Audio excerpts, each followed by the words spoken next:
everyone, so I am bringing you a slightly different video. I had a lot of success with this video last Vlogmas, so I decided to do it again. And it is what is on my wish list. Now, I am not going to show you my entire book depository wish list because that's like it's like 20 pages long.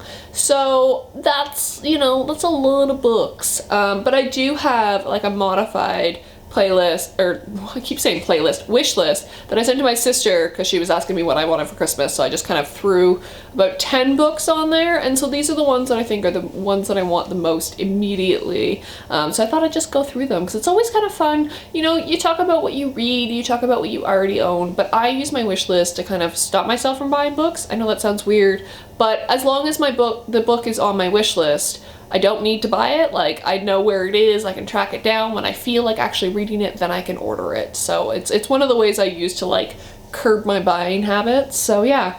So the first two on this list are two by John Wyndham. They were just released in September and I found out about them. And they were actually published before he was John Wyndham. I think they were under the John Bennion pseudonym, and yeah, he published two works before the war, and it's The Secret People and Stowaway to Mars, but they're in the same kind of edition as my other John Wyndhams, and you guys know how much I love John Wyndham as an author, so I'm intrigued to read some of his earlier works, so I just added those on. Next up is one by Vita Sackville West, and she was a contemporary and actual friend and lover of Virginia Woolf. I could be kind of wrong on that, but from what I like quickly gleaned from googling her, she was an award-winning author. So I have her The Edwardians, which Vintage came out with last year, I want to say. They re-released some of her works, so I decided that would be a good place to start, so I put that on my wish list. And then I have a couple Shirley Jacksons, just because I didn't own these in the Penguin Modern Classics, and I own all my Shirley Jacksons are in the Penguin Modern other than these two. So I have Let Me Tell You, which was re-released as a Penguin Modern Classic. I have it, it's like up there in the original edition that was sent to me by the publisher, but it's really big and bulky and I don't like hardback books, so I'd rather just have it in the paperback.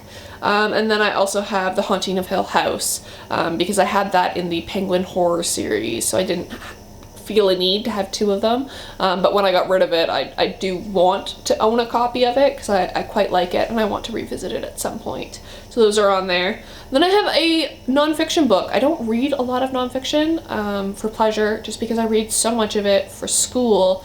I don't really want to spend my time reading nonfiction. I'd rather spend my free time reading fiction. And it is Romantic Outlaws by Charlotte Gordon, and it is the extraordinary, sorry, I'm trying to read this. This is a really, really tiny font and I'm trying to read it off of there, and you guys know how blind I am. The Extraordinary Lives of Mary Wollstonecraft and Mary Shelley. I really want to read this. This is like high priority for me. If I don't get it for Christmas, I am ordering it for myself as soon as I like get all my Christmas books that are coming to me that people have bought for me, because I don't want to accidentally end up with two copies. But especially having read some of Mary Wollstonecraft's fiction, I really, really want to read this and know more about them. I think understanding more about an author's life can always, strengthen your understanding of that author and their work. So I really, really want to read that. And a bunch of people were reading this earlier in the year, and I hadn't read any Mary Wollstonecraft other than The Vindication on the Rights of Women. But now that I've read some of her fiction, I'm really excited for that one.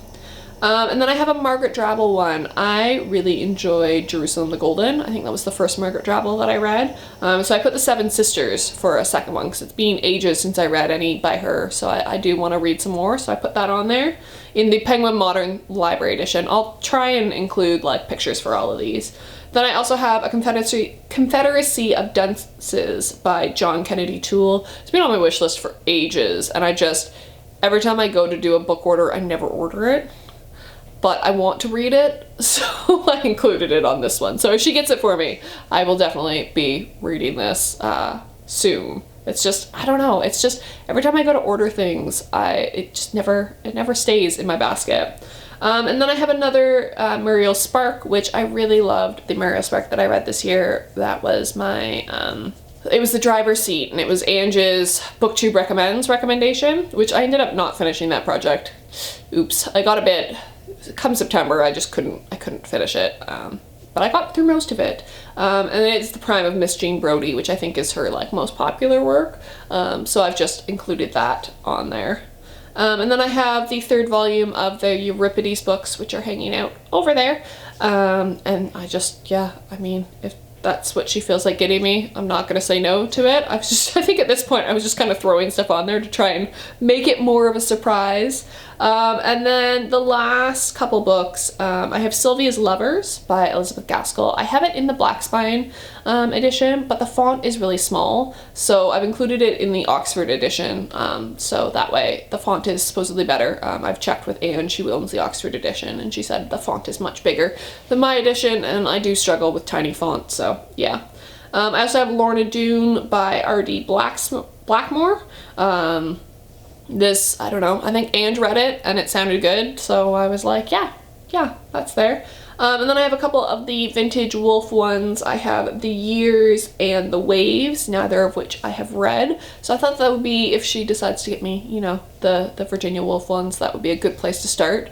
So yeah, so those are just some of the books that are on my wish list at the moment, specifically the ones that I gave a selection of to my sister for Christmas. Let me know in the comments down below, how do you guys keep your wish lists? I basically just do Book Depository, because that's where I do most of my buying from. I have an Amazon wish list, but it's mostly for like school stuff and like Kindle stuff.